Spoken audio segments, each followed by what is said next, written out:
What's going on, guys? The Army Trucker here. So I want to give you an update today on how it is that I'm doing. It's March 18th at approximately 0100 hours, and I just want to go over what's going on with me, just as a record for myself and a record for you, for guys out there struggling the same way I am. I just maybe I can give you a glimmer of hope, or not. So anyway, so I've had a lot of dark thoughts today. I wouldn't say suicidal ideation, but definitely if I was put in harm's way right now, I might not do a whole lot to stop it. And that's kind of a scary notion, but just dark, a lot of a disassociation just to get through the day. Taking my meds as normal. It's a cocktail of meds that I'll get into later on. But I'm not sure if it's the meds. I've been taking those for a while now as directed, or just mental states wavering. Maybe the meds need to be adjusted. Hell, who knows? But just not feeling so great, not feeling so good, still very depressed, very anxious, lots of triggers. I don't have a therapy appointment this week, but I have one next week. So next week we're going to go into more of the dark stuff as far as what my triggers are, what happened, why my triggers are the way they are. For those that don't know, in the other earlier videos, didn't go back through them. Basically, Iraq was my first tour. We had a lot of small arms fire and indirect fire. Got hit with a small IED. Also, I had an SV bid that I thought was going to kill someone that I would feel now is one of my best friends, that didn't, thank goodness.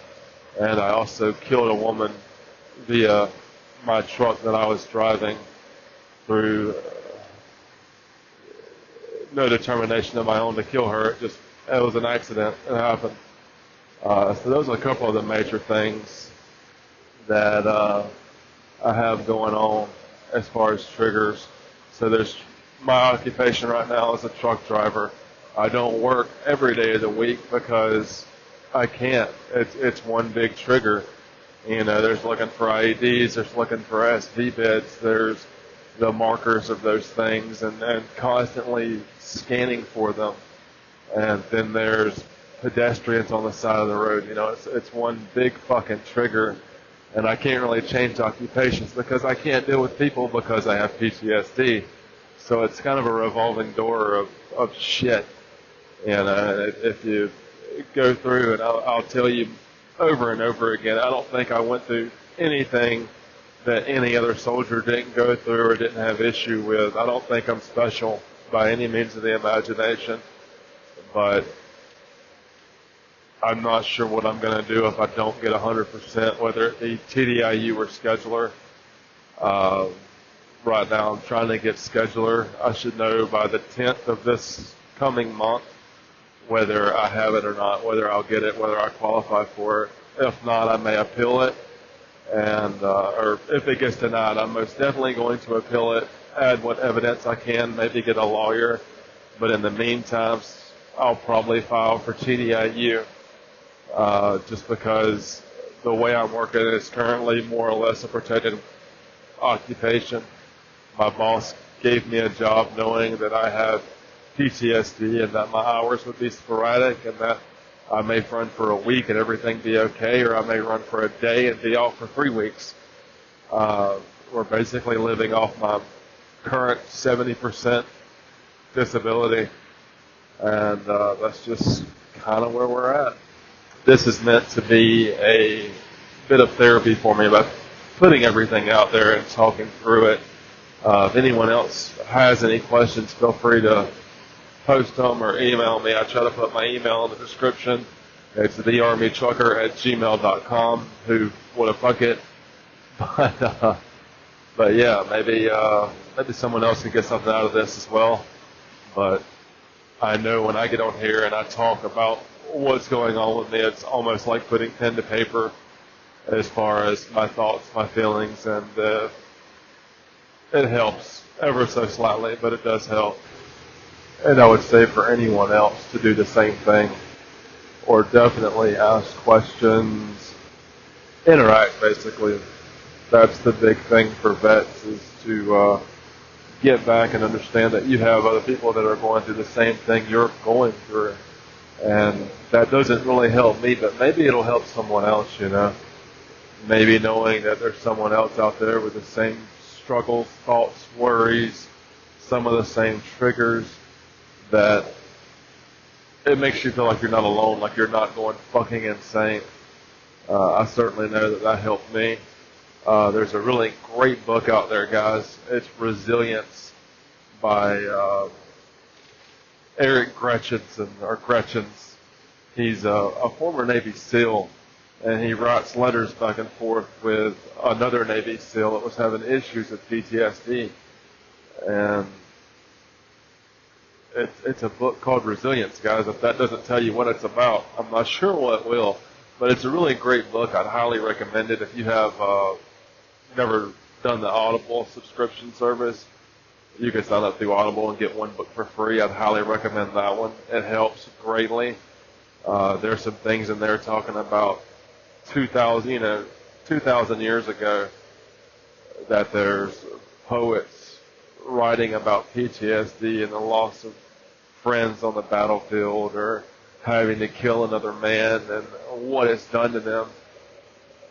And that's all more or less what I want this to be. Not nearly as elegant as a poet or a philosopher, but we all have a bit of philosopher in us.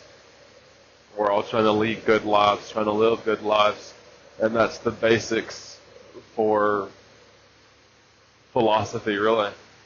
It's trying to live a good life. You don't need to be a scholar to do that. You're just trying to get better one day at a time, you know. And that's all any one of us that are dealing with PTSD are doing, is trying not to regress as much as we can, trying to get better a day at a time, trying not to become one of the 22. Guys, when I was in Afghanistan, another trigger I really haven't gone through is, because I truly haven't processed it. It's been since 2012, so it's 2019 now, so 7 years. It's been 7 years, and I had a buddy who was also in the Army kill himself while I was in Afghanistan, and it just tore me up, and I never really went back through it, and I haven't processed it, and I'm sure that's something I'll do in therapy, along with God knows what else. There's a lot of processing and understanding your triggers, but that's definitely a trigger for me, guys. Don't kill yourself. You have people out there that love you, especially if you have families, kids, significant others, wives, boyfriends, girlfriends, whatever. You know, there's people out there that love you. There's people out there that you served with that love you, like family. You know, don't put them through that. And that's one of the things that kind of sways me from suicide, is that people out there are going to mourn. People are going to be sad. It's going to be excruciating, especially to my kids, especially to those who I've served with over a decade. For those that don't know, I'm a nasty girl. I'm in the National Guard. You know, there's people that I've served with for over a decade. You know, people that I look up to, peers, subordinates, you know, people that I hold in high regard, that I've made more or less lifetime friends with. And I couldn't imagine the impact that would have.